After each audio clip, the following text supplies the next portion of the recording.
Graça e paz para quem é de graça e paz. A paz do Senhor para quem é de paz do Senhor.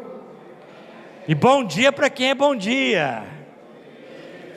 Segundo dia do nosso encontro, e eu queria nessa noite ou nessa manhã trazer para vocês a nossa reflexão em cima da divisa que foi proposta conforme o tema do nosso encontro de homens. Então abra sua Bíblia em Atos dos Apóstolos, capítulo 1. Nós vamos ler do verso 1 ao verso de número 11. Esse é o texto onde se encontra aí a divisa, o texto básico do nosso congresso de homens nesse final de semana. E eu quero investir esse tempo da manhã na reflexão dessa passagem. Atos capítulo 1, versos de 1 a 11. E eu gostaria que você não fechasse a sua Bíblia, como nós fizemos ontem. Nós vamos meditar nessa passagem. Vamos nos pôr em pé. Eu vou fazer a leitura, mantenha a sua Bíblia aberta. Livro de Atos dos Apóstolos, capítulo 1, versículos de 1 a 11. Escrevi o primeiro livro, ó Teófilo, relatando todas as coisas que Jesus começou a fazer e a ensinar, até o dia em que, depois de haver dado mandamentos por intermédio do Espírito Santo aos apóstolos que escolhera, foi elevado às alturas.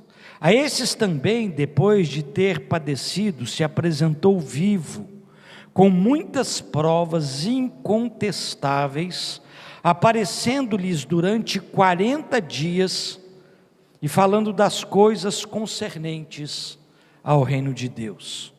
E comendo com eles, determinou-lhes que não se ausentassem de Jerusalém, mas que esperassem a promessa do Pai, a qual disse ele: de mim ouvistes. Porque João, na verdade, batizou com água, mas vós sereis batizados com o Espírito Santo, não muito depois destes dias. Então os que estavam reunidos lhe perguntaram: Senhor, será este o tempo em que restaures o reino a Israel?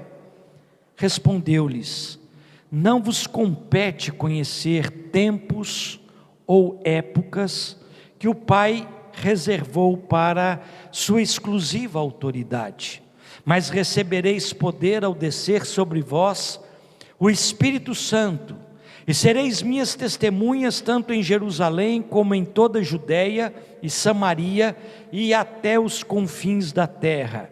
Ditas estas palavras, foi Jesus elevado às alturas, à vista deles, e uma nuvem os encobriu dos seus olhos.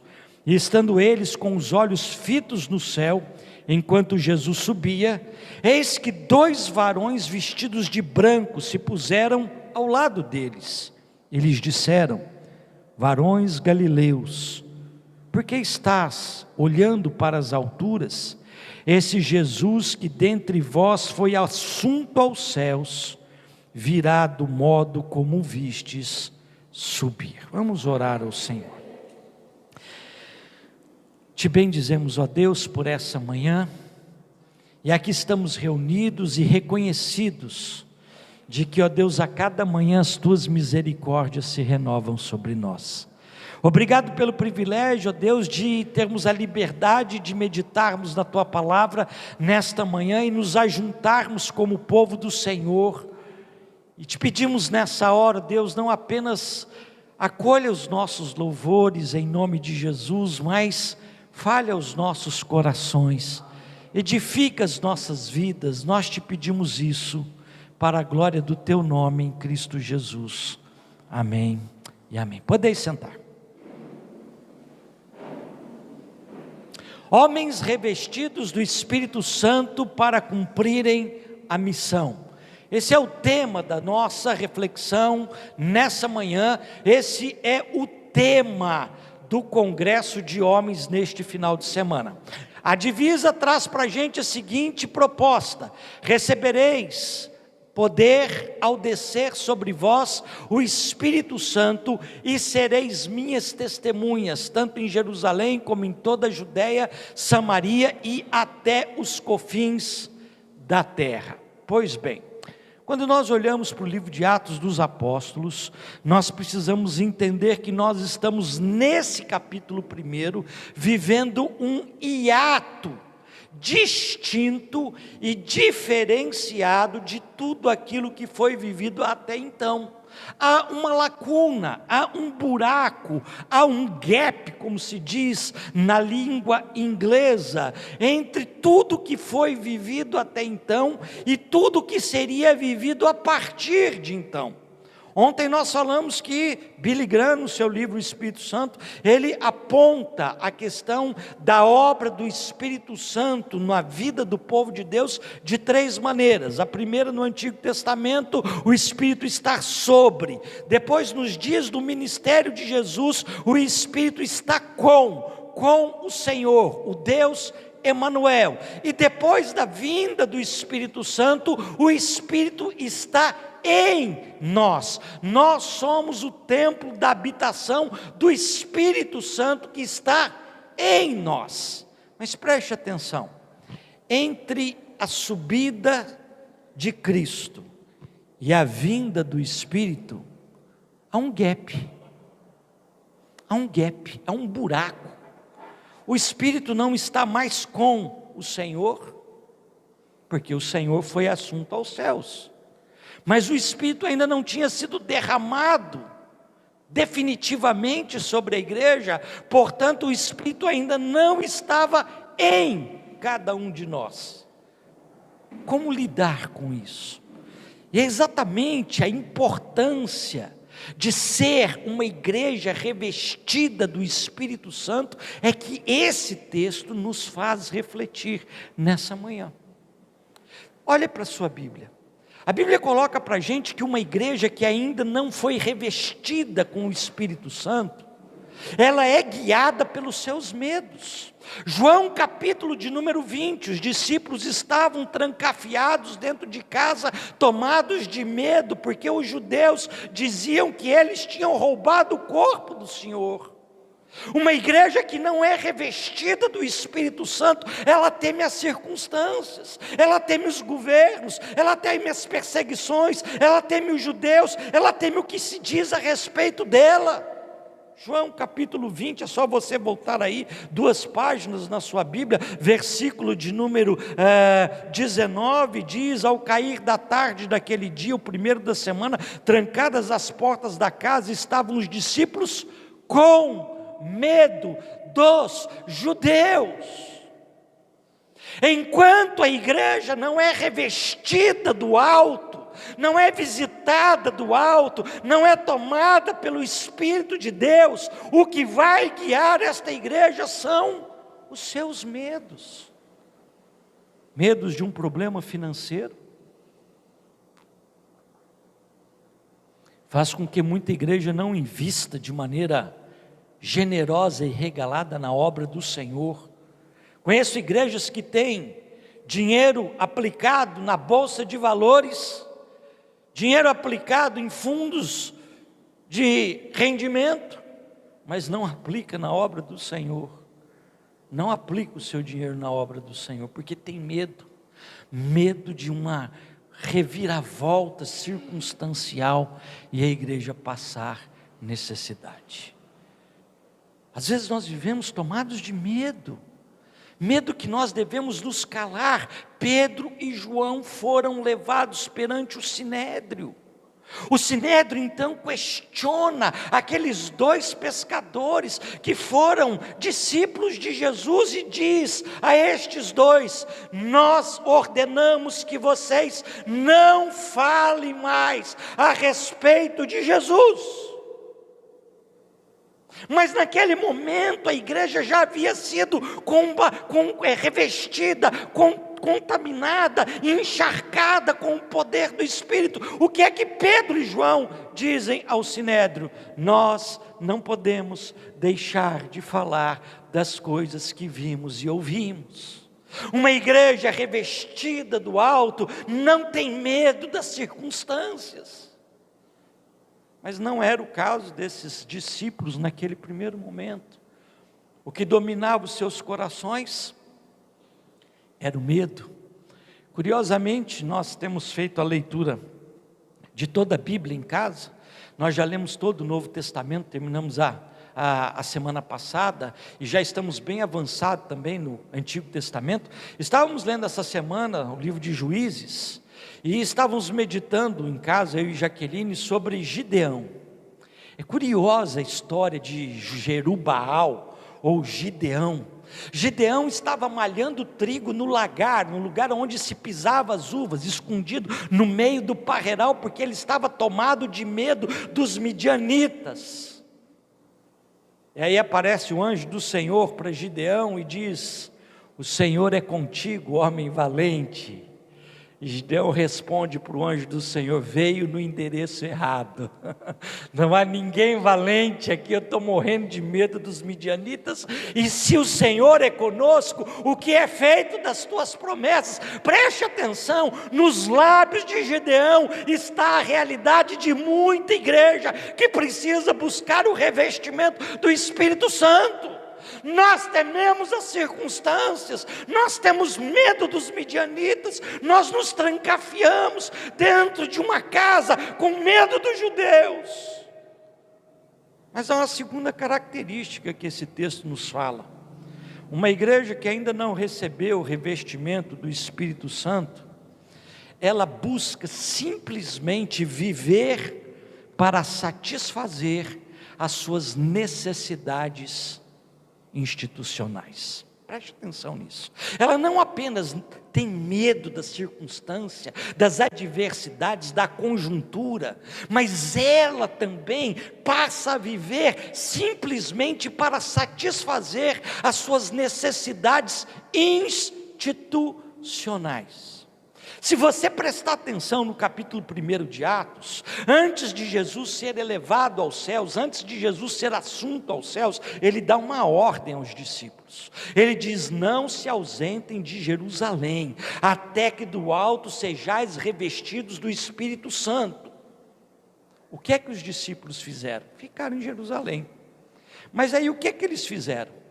Eles resolveram que enquanto eles esperavam serem revestidos do Espírito Santo vindo do alto, eles precisavam cuidar das coisas institucionais. E eles resolveram tirar sorte para ver quem substituiria Judas Iscariotes no grupo ministerial. Eles consultaram a Deus? Não, eles consultaram a sorte.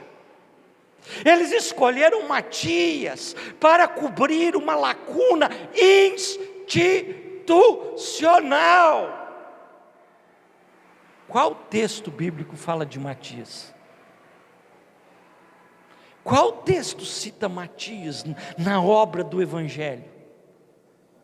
Em detrimento à escolha que a igreja, sem o revestimento do alto fez, veio o apóstolo Paulo no capítulo 9, e que vai ser chamado o apóstolo fora de tempo, o escolhido de Deus para uma obra de evangelização. Enquanto a igreja não é revestida do poder do alto, o que nos preocupa, o que domina nossa mente, o que toma conta do nosso coração, são simplesmente as nossas preocupações institucionais e não com o reino.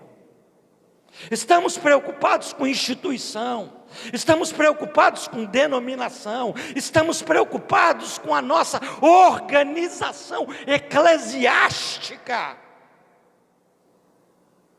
Enquanto nós estamos sem o revestimento do Espírito de Deus, nós ficamos centrados simplesmente na instituição, no ufanismo da instituição, na grandiosidade da instituição. A grandiosidade da instituição muitas vezes rouba a glória de Deus do nosso coração. Os discípulos certa vez passaram com Jesus ao lado do templo de Jerusalém, e viram aquelas construções magnânimas. Até hoje tem gente fazendo caravana para Israel, para ver os muros, o muro da lamentação, lá que era parte do gigantesco templo do Antigo Testamento, dos dias de Jesus. E eles estão embevecidos com aquela obra magnânima daquele templo suntuoso. E eles dizem para Jesus: que grandes construções, que grandes pedras. Jesus meneia a cabeça e diz assim para eles: não vai ficar pedra sobre pedra. Às vezes o que nos encanta não é aquilo que está encantando a Deus. Às vezes nós estamos encantados com a instituição, nós estamos encantados com a realidade eclesiástica local, mas nós não estamos encantados com Deus da igreja, com a obra do reino. Uma igreja que ainda não foi visitada pelo revestimento do Espírito de Deus, ela, em primeiro lugar, ela gira em torno dos seus temores, dos seus medos, das suas inquietações. Ela vive com medo das circunstâncias. Segundo, ela busca viver para satisfazer apenas e tão somente as necessidades institucionais. Mas há uma terceira realidade que esse texto fala: ela não tem discernimento da verdadeira obra da redenção.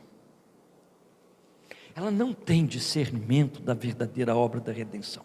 E isso é fácil da gente ver na pergunta que foi feita.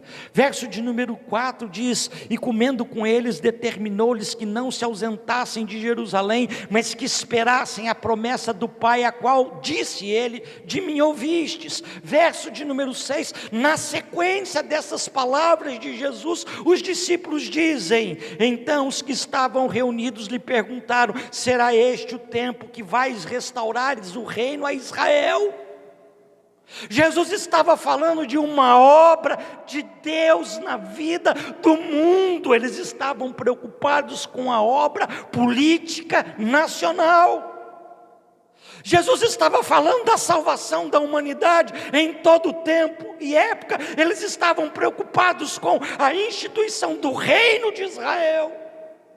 Não haviam entendido absolutamente nada da obra da redenção. Aliás, isso traz para a gente aquele texto de Lucas, capítulo 23, Jesus morreu, foi sepultado no domingo. Logo depois do sábado, dois discípulos começam a descer caminho de Emaús, abatidos, cabisbaixos, entristecidos. A Bíblia narra para a gente que Jesus põe-se a andar com eles. Eles não reconhecem Jesus, os seus olhos estavam embaçados, impedidos de percebê-lo no meio do caminho. Jesus pergunta: o que é que vocês estão conversando à medida que vocês caminham? E eles dizem: será que sendo você só o único que esteve em Jerusalém, não sabe das coisas que aconteceu a Jesus? E ele diz: quais? E os dois discípulos no caminho de Emaús dizem: nós esperávamos que fosse ele quem iria restaurar Israel, mas esse já é o terceiro dia e nada aconteceu. A esperança deles era uma esperança política, era uma esperança de um reino terreal. Eles não haviam percebido o grande mistério da obra do Senhor em Cristo Jesus, da redenção. Discípulos estavam preocupados em se assentarem no governo do Senhor, ao lado direito e ao lado esquerdo, como ministros da economia ou da justiça, estariam ali no reino terreal de Israel, e eles não perceberam que os tronos que Apocalipse descreve não são os tronos políticos, são os tronos eternos, e os tronos que eles estarão assentados não diz respeito a uma nação, mas diz respeito respeito a uma humanidade em todo tempo, época e local. Quando uma igreja não tem o revestimento do Espírito, ela não entende, ela não tem discernimento da verdadeira obra da redenção. Tem muita igreja hoje em dia que se transformou num centro espírita evangélico. O negócio é só fazer boa obra para ser salvo. Perderam a percepção de que as boas obras são preparadas para aqueles que são salvos e não para serem salvos. Dentro dessa perspectiva, na igreja romana surgiu a teologia da libertação. Dentro dessa mesma influência, no meio evangélico surgiu a teologia da missão integral. A nominação é diferente, mas os valores são os mesmos. Não é amar a Deus em primeiro lugar, mas é amar a necessidade do próximo sobre todas as coisas. Amar o pobre, tem que ser amado, o pobre de espírito, o pobre social, mas em primeiro lugar vem o nome do Senhor. Ora, queridos, a troca dessa percepção do Evangelho diz respeito a uma igreja que ainda não percebeu o revestimento do Espírito lá do alto. Mas aí Jesus diz no versículo de número 8, fiquem em Jerusalém, porque vocês vão receber poder ao descer sobre vós o Espírito Santo, vocês vão ser minhas testemunhas, tanto em Jerusalém, como na Judéia, em Samaria e até os confins da terra. E aí então nós começamos a perceber as características de uma igreja visitada pelo Espírito de Deus, uma igreja revestida pelo Espírito de Deus. Quando a igreja é revestida pelo Espírito Santo de Deus, o que é que acontece? Em primeiro lugar, ela passa a celebrar a fidelidade de Deus às suas promessas. Ela não tem medo das circunstâncias, porque ela conhece aquele que cuida dela. Ele conhece aquele que ampara o seu rebanho. Ele conhece a promessa de Deus, e Deus é fiel em cumprir as suas promessas. Verso de número 4, Jesus diz assim: determinou-lhes que não se ausentassem de Jerusalém, mas que esperassem a promessa do Pai, a qual disse Jesus: de mim ouvistes. O que vai acontecer a partir do verso de número 8, a vinda do Espírito de Deus sobre a igreja, o derramar do Espírito de maneira definitiva sobre a igreja, nada mais era do que o cumprimento das promessas do Senhor.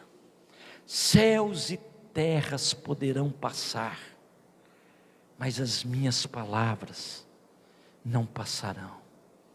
Joel capítulo 2 diz: naqueles dias derramarei o meu espírito sobre toda a carne, vossos jovens sonharão, vossos velhos profetizarão, terão visões, sonhos, conhecimento de Deus será pleno no meio de toda a carne. Preste atenção, essa realidade do Pentecoste nada mais era do que a cumprimento das promessas de Deus que vinha desde Joel. Jesus falou: quando eu for assunto aos céus, eu enviarei o Espírito, um Consolador que estará com vocês. Uma igreja revestida com o poder do Espírito de Deus é uma igreja que celebra a fidelidade de um Deus tremendo às suas promessas. Paulo diz: nós muitas vezes não somos fiéis, mas Deus é fiel, pois Ele não pode negar-se a si mesmo. E diz mais, Paulo diz também que Deus, nas suas promessas, há de cumpri-las, porque é fiel aquele que a prometeu. Queridos, quantas vezes no meio da tempestade da vida, nós nos esquecemos das promessas, do cuidado, do amparo, da proteção, da sustentação de um Deus que é Pai. Nós não estamos sozinhos. Jesus prometeu, e essa é uma promessa: eis que estou convosco todos os dias. Mas também Jesus diz: não vos deixarei órfãos, enviarei o Espírito Santo que estará com vocês. Promessas que nos fazem, como igreja de Cristo, marchar adiante, sempre avante. Mas não é possível marchar nas promessas de Deus sem que nós tenhamos sido visitados pelo revestimento do Espírito do alto. Há uma segunda percepção: quando a igreja é revestida pelo poder do Espírito de Deus, ela tem ousadia para estender a sua missão. O Senhor disse: vocês receberão poder ao descer sobre vós o Espírito Santo. Para que vocês vão receber poder? Para fazer a missão. A missão não é possível ser realizada sem o poder do Espírito Santo de Deus. As igrejas do Oriente e da Ásia, igrejas cristãs, em grande parte, quase na sua maioria ou totalidade, fecharam. Foram transferidas para realidades de sinagogas islâmicas. Eu estive no Egito, estive na Jordânia, estive em Dubai, no Emirados Árabes. Você tem uma igreja para 5, 6 cidades em volta. Uma igreja que tem cerca de 40, 50 pessoas. Em detrimento disso, você tem centenas de mesquitas no mesmo bairro, numa mesma região, em cada cidade. No Oriente, as igrejas que estavam, por exemplo, registradas no livro do Apocalipse, as 7 igrejas da Ásia, a quase totalidade delas fechou. Na Europa, o que é que você vê? O liberalismo teológico invadiu as igrejas e elas estão morrendo. Eu tenho amigos pastores na França, na Escócia, na Inglaterra. A maior parte, 95% da membresia destas igrejas são pessoas acima de 80 anos. Os jovens não querem nada com a igreja, não querem nada com a fé cristã, não querem nada com o cristianismo. É necessário se mandar hoje de volta pessoas para evangelizar a Europa, para pregar o evangelho na Europa, para anunciar a salvação na Europa. Na Espanha viraram contra uma sociedade pós-cristã. Na França, vertiginosamente estão fechando as igrejas, botaram fogo numa igreja católica o ano retrasado. Queridos, não é possível fazer a obra da missão sem que nós sejamos impulsionados pelo poder do Espírito Santo. O que nossos olhos estão assistindo na Europa, nos Estados Unidos, em grande parte, é a falência de igrejas que caminharam para o liberalismo teológico, igrejas que se esvaziaram da fé, da esperança, da expectativa, da promessa de Deus, da palavra do Senhor, estão definhando sem a presença e o poder do Espírito, aceitando dentro do seu ambiente todo tipo de circunstância. O que vale hoje é agradar o homem. Nós moramos vários anos nos Estados Unidos, ali na região de Nova York, e teve um dia que a gente estava passeando em Manhattan, e eu já conhecia Nova York, eu já tinha morado lá. Falei para Jaqueline: vou te levar aqui numa igreja das mais históricas, toda de madeira. Alguns dizem que parte dessa madeira foi advinda do Brasil. É uma igreja presbiteriana na 5ª Avenida, do lado do Central Park. E a gente foi passeando, tínhamos almoçado para fazer digestão, fomos caminhando em direção a essa igreja que ficava um quarteirão do Central Park. E no caminho nós passamos por várias outras igrejas, inclusive por uma igreja anglicana, onde na internet, no YouTube, você tem um culto de LGBTA, travestis e drag queens dentro desse templo, e um drag queen todo obsceno, com roupas indecentes, usando o púlpito e zombando de Jesus. Está na internet, só você ver. Lotada de travestis, drag queens, homossexuais, lotada, 600 pessoas. E esse sujeito pregando lá na frente, dizendo que Jesus Cristo era um homossexual. Se é igreja lotada, qualquer discurso social satisfaz. Mas se nós queremos servir a Deus para fazer missão de transformação do ser humano, não tem possibilidade de ser feito sem a presença do Espírito Santo de Deus. O apóstolo Paulo pregava o Evangelho, enfrentava situações. É interessante que no capítulo 16 de Atos dos Apóstolos, a segunda viagem missionária, na primeira viagem missionária, foi Paulo, foi Barnabé, foi também João Marcos. No meio do caminho, João Marcos, primo de Barnabé, um jovem, resolve voltar para trás, porque estava pesada demais a viagem, abandona os dois. Segunda viagem missionária, Paulo fala, vamos voltar para as igrejas aonde nós passamos plantando o Evangelho. E aí Barnabé tem a brilhante ideia de levar João Marcos, e Paulo começa a brigar com Barnabé, e Atos chega a registrar a seguinte palavra: houve uma dissensão tal entre Paulo e Barnabé, que eles se separaram, eles brigaram por causa de João Marcos. Barnabé pega João Marcos, vai para a região de Chipre, e lá ele é morto. Barnabé, João Marcos segue. Paulo pega Silas e vai fazer a sua viagem missionária. Mas nessa parte da viagem de Paulo com Silas, eles vão para um lado, a Bíblia diz que o Espírito Santo fecha a porta. Eles vão para Bitínia, o Espírito Santo não os permite pregar. Eles vão para outro canto, não se permite que o Evangelho seja divulgado. Ora, o Espírito Santo foi dado por Deus, disse Jesus, para que a igreja executasse a missão. Agora no capítulo 16, Paulo vai pregar o Evangelho, o Espírito Santo fecha as portas, até que ele chega em Troade, e ali ele tem uma visão de um varão macedônio que diz, passa a Macedônia e nos ajuda. E assim eles entram na Europa pregando o Evangelho, e ali Filipos, Tessalônica, a igreja de Corinto, a igreja de Atenas começa a crescer para todo lado, de Cencreia, a partir da indicação, da condução do Espírito Santo, até mesmo fechando portas. A terceira situação que esse texto nos coloca nessa manhã é que quando a igreja ela é revestida do Espírito Santo de Deus, ela passa a ter o foco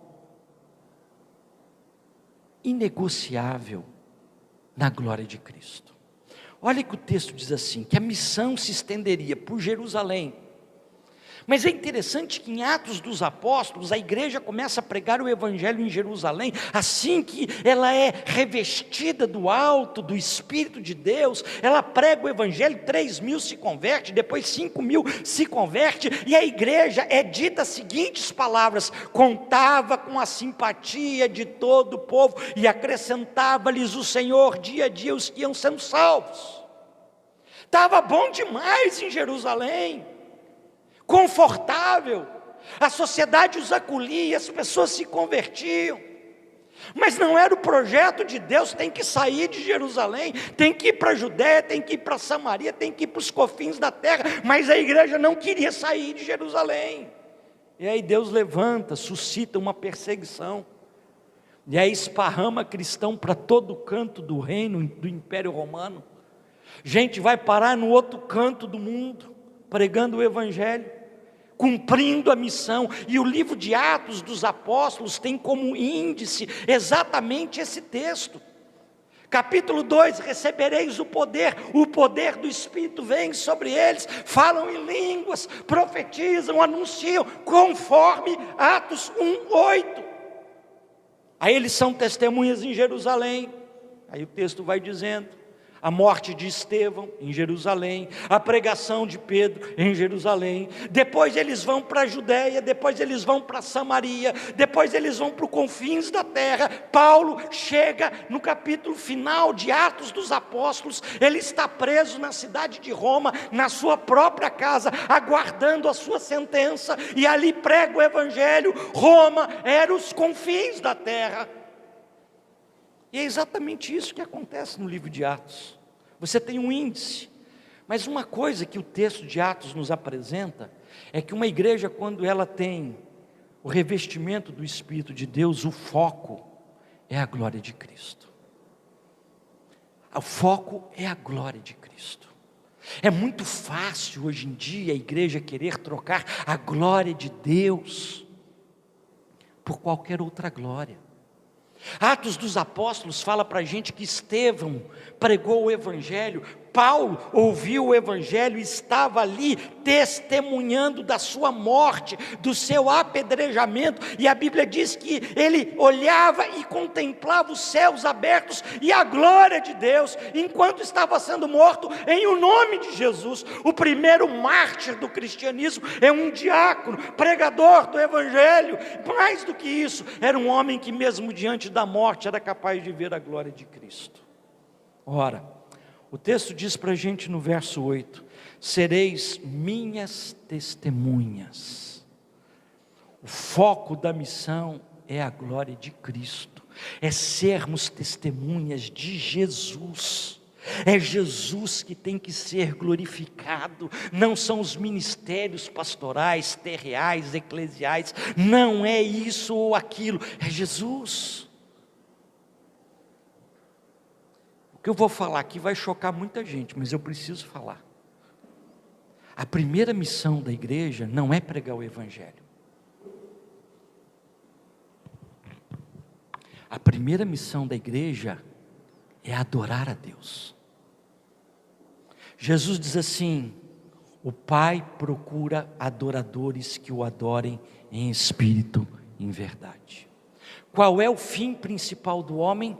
Glorificar a Deus e gozá-lo para sempre. O que o pecado fez na vida do homem, destruiu este foco, este objetivo. O homem não mais glorifica a Deus. Paulo, escrevendo a Timóteo, ele diz assim: nos últimos dias os homens serão egoístas, avarentos, jactanciosos, antes amigos dos prazeres do que amigos de Deus. Há 3, ou melhor 4 palavras relacionadas a amor nessa passagem: amor ao dinheiro, avareza; amor a si mesmo, egoísmo; amor aos prazeres, hedonismo, antes de serem amantes de Deus. Há 3 coisas que estão roubando a glória de Cristo na vida da igreja. Primeiro, o egoísmo, o amor a si mesmo. Grande parte dos pastores, coaches, hoje em dia, usando púlpitos evangélicos, dizem: você tem que se amar, você tem que se gostar, você tem que fazer aquilo que de fato o seu coração se agrada. Enganoso é o coração, ame primeiro a Deus. É a contramão do evangelho, e as pessoas não conhecem o evangelho, e as pessoas não conhecem a ministração da palavra de Deus, e embalam nesses rituais psicológicos de engano satânico, amantes de si mesmos, depois amantes do dinheiro. As pessoas hoje não fazem da sua vida aquilo que, de fato, desejam como sacerdócio. Eu sou da época em que professores ganhavam bem. Faz tempo isso. Ganhavam bem. E que o magistério era um sacerdócio. As pessoas faziam os cursos para serem professores. Professores eram respeitados. Você ia numa solenidade, se apresentava: está conosco o professor da escola estadual, escola federal, escola tal, e aí vinha o professor, e era aquela respeitabilidade. Ninguém quer ser professor hoje pelo salário de fome que se tem. Hoje todo mundo quer ser médico, porque médico dá dinheiro, dá status, E nessa sociedade que nós vivemos, você é o que você tem. Se você tem dinheiro, você é alguma coisa. Se você não tem dinheiro, você não é ninguém. Você tem dinheiro, você para com o seu carro importado na porta de uma loja, sai três funcionários para te atender. Você pode até ter dinheiro, mas vai lá maltrapilho, vestido com um chinelo de dedo havaiana, e vê se alguma pessoa te atende. Amantes do dinheiro. E a igreja tem embarcado nisso. O grande poder da igreja hoje não vem do Espírito, vem dos seus rendimentos. Comprar televisão, comprar jornal, rádio, divulgar o evangelho. Que evangelho que está sendo divulgado? O evangelho que foi proposto por Satanás. Tudo isso te darei, se prostrado me adorares. E a igreja tem em muitos lugares adorado a Satanás, em troca de tudo aquilo que ele tem oferecido.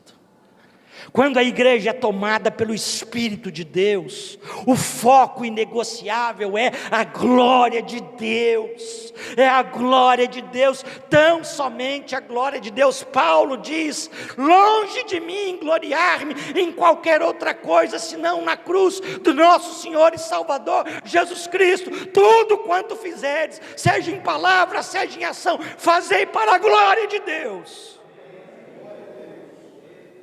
Como é difícil hoje percebermos isso, porque muitas vezes falta na igreja a presença do Espírito de Deus. Mas a última lição para a gente finalizar: uma igreja, quando ela é revestida pelo poder do Espírito de Deus, ela é capacitada a olhar para os céus, para o futuro, com uma esperança inabalável no seu coração. Olha para a sua Bíblia. Recebereis poder ao descer sobre vós o Espírito Santo. Sereis minhas testemunhas, tanto em Jerusalém, como em toda a Judeia, Samaria, até os confins da terra. Ditas estas palavras, foi Jesus elevado às alturas, à vista deles, e uma nuvem o encobriu dos seus olhos. Estando eles com os olhos fitos no céu, enquanto Jesus subia, eis que 2 varões vestidos de branco se puseram ao lado deles e lhes disseram: varões galileus, por que estáis olhando para a altura? Esse Jesus que dentre vós foi elevado, assunto aos céus, virá do mesmo modo como o viste subir. O que é que o texto está nos dizendo? Quando o Espírito viesse sobre a igreja, sobre os discípulos, o coração deles estaria embalado por uma esperança da volta gloriosa de Jesus. É isso que traz expectação ao nosso coração. Nós não estamos fazendo uma obra para um Deus morto. Nós estamos envolvidos num projeto de um Deus que vai voltar, de um Deus que vivo está, de um Deus que fechará a história, de um Deus que para sempre, sempre, forever, reinará. Ah, queridos, isso não é possível sem o Espírito. Quando nós perdemos a percepção da obra do Espírito na vida da igreja, nós olhamos as circunstâncias, nós olhamos as ameaças dos judeus, nós olhamos que Jesus foi embora e nós ficamos sozinhos. E os varões diziam: ele vai voltar do mesmo modo como vistes subir. O que é que move o nosso coração?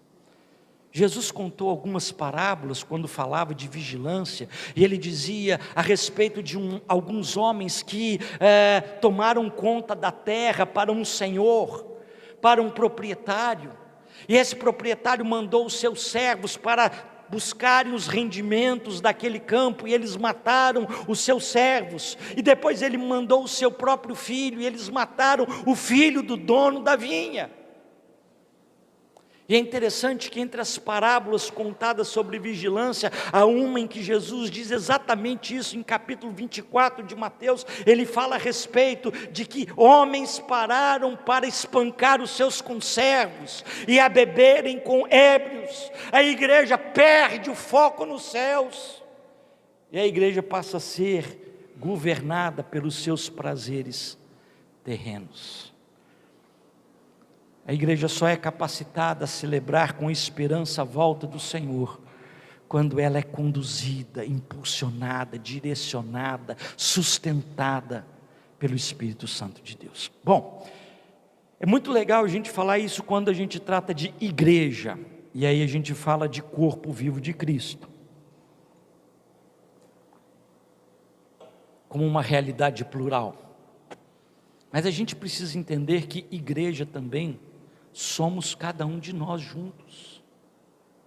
Todas estas práticas e realidades presentes quando a nossa vida é cheia do Espírito de Deus, estão presentes na minha vida pessoal como igreja, como parte da família da fé. Eu quero que o culto seja avivado, mas a minha vida não é avivada. Eu quero que na minha igreja o ambiente seja encharcado do Espírito, mas a minha vida não é encharcada do Espírito. Quando eu e você, como igreja, somos revestidos do poder do Espírito Santo, celebramos a fidelidade de um Deus sincero em suas promessas, fiel em suas promessas. Temos a ousadia para buscarmos o cumprimento da missão em todo o tempo. Não perdemos o foco inegociável de glorificarmos o nome de Cristo, mas acima de tudo, somos capacitados na esperança da volta bendita do Senhor. Ontem o pastor Davi, na sua saudação, ele leu uma passagem bíblica que falava sobre o Espírito. Vem, a igreja celebra a volta do Senhor. Venha, Senhor, Maranata, vem, Senhor Jesus. A nossa esperança, como dizia Paulo, se ela se limitar a essa vida, nós somos os mais infelizes de todos os homens. A nossa esperança transcende essa vida. A nossa esperança está em Cristo Jesus, mas só é possível no poder do Espírito de Deus. Feche os seus olhos. Eu queria orar por você nesse instante, para que a sua vida fosse revestida pelo poder do Espírito de Deus, para que o Espírito de Deus trouxesse ao seu coração adensamento das promessas do Senhor.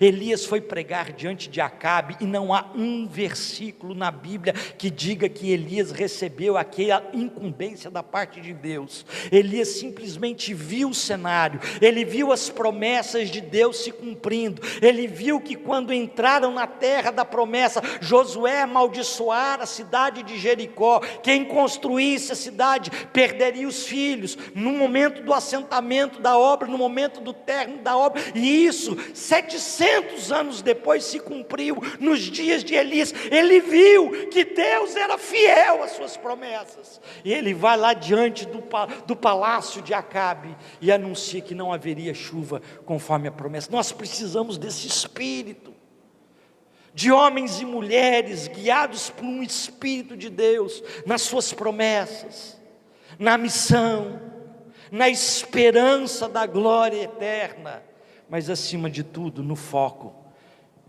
de glorificarmos o Senhor em todas as coisas. Senhor, nós queremos te agradecer por essa manhã. Oh Deus, Deus de toda glória, nós não somos nada sem o poder do teu Espírito. Nós somos como aqueles discípulos que viram milagres, que contemplaram o Senhor andando no mar, multiplicando pães, ressuscitando Lázaro, mas sem o teu Espírito nós ficamos amedrontados dentro de casa, assustados com a ameaça dos judeus que estão à nossa volta. Somos tentados a substituirmos a glória do teu nome pelas glórias terreais que Satanás tem concedido àqueles que o buscam.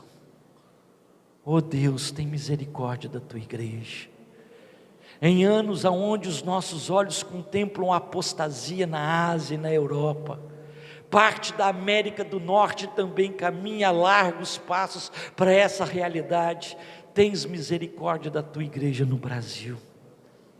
Que sejamos, ó Deus, um baluarte nesse mundo, na nossa geração, que sejamos uma igreja revestida do Teu Espírito Santo, corajosa para fazer a missão, dependente das Tuas promessas, consciente, ó Deus, da verdadeira e real missão de adoração. Somos chamados a sermos verdadeiros adoradores, mas acima de tudo, ó Deus, certos da sua volta gloriosa, porque, ó Deus, nenhuma autoridade, nada dessa terra tem, se primeiramente não vier dos céus. Nós te pedimos isso nessa hora. Abençoa essa igreja, para que seja referência neste bairro e nessa cidade. Há uma missão tão grande a ser realizada, a ser impactada no bairro, nos quarteirões. Gente que está, ó Deus, afundando na embriaguez, que tem buscado a esperança do dinheiro como a sua salvação. Usa a vida desse teu povo neste lugar, cheio do teu Espírito Santo, para comunicar a tua glória nessa cidade, em o nome de Jesus. Amém.